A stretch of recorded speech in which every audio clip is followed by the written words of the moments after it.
Alright, let's go! For today's video, magluluto tayo ng pigar-pigar pero ang karne ng kabayo. Ang pigar-pigar nga isa sa mga putahe ng mga taga-Pangasinan. Ayon nga sa mga napapanood ko, karne ng kalabaw dapat.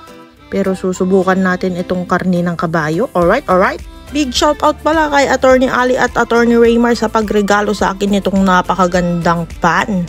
Handle palang ginto na. Solid. Salamat sa inyo. Alright. Ipiprito pala muna natin itong mga karne ng kabayo. Ginamitan ko pala yan ng tenderizer para lumambot. Minarinate ko na rin pala yan ng salt and pepper overnight para malasa na yung karne mga kapulutan. Alright. Sa pagpiprito nga nito mga kapulutan, wag natin sobrahan para hindi tumigas. Mga 8 minutes lang basta hindi mo na makita yung pula-pula niyan para hindi na manghilaw. Yung size niya mga kapulutan, hindi masyadong manipis, hindi rin masyadong makapal. Pero hindi ka mabibitin pag tinikman mo. Binawasan ko rin pala yung mantika niya mga kapulutan, then nag-add tayo ng margarine. Bale isang pan lang yung gagamitin natin mga kapulutan para tipid sa hugasin. Alright. Hindi to authentic pigar-pigar mga kapulutan version ko lang to. Mamaya sabihin niyo, hindi naman pigar-pigar. Version lang to ng pulutan style ni pulutan ng ina mo. Alright. Ilalagay ko na rin itong mga cabbage. Hinugasan muna natin yan bago ilagay sa ating pan mga kapulutan. Alright. Hahaluin lang natin to hanggang maluto yung mga gulay mga kapulutan. Yung proseso nga na ginawa natin parang ginisa lang siya.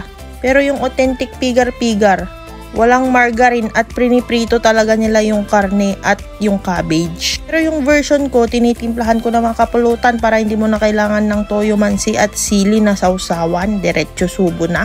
Parang ganyan, nag-add ako ng liquid seasoning. Pwede ring mag-add ng pepper pero timplado na kasi yung karne natin. Lalagay na lang natin itong white onion, sili na green at red. Naglagay rin ako ng calamansi to balance the taste. Alright. Bali 1 pan pigar-pigar tong ginawa natin mga kapulutan. Di mo na kailangan ng sausawan. Diretso subo na, iwas kalat sa hapag inuman. Alright. After mga ilang minutes lang pagkalagay ng sibuyas, goods na yan mga kapulutan.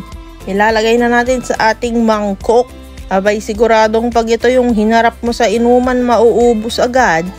Para sa mga gustong makatikim ng pigar-pigar, pwede nyong gawin tong version natin mga kapulutan, madali lang.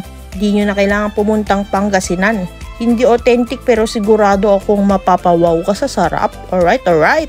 Syempre sasabayan natin yan ng alak. Brandy tayo for today's video. MP Coke. Cheers para sa mga solid supporters natin dyan. After tumagay, pupulutan na tayo nitong pigar-pigar na kabayo. Sheesh! Napakasarap mga kapulutan. At kung nag-enjoy kayo, like, comment, share, and follow us for more videos. Alright.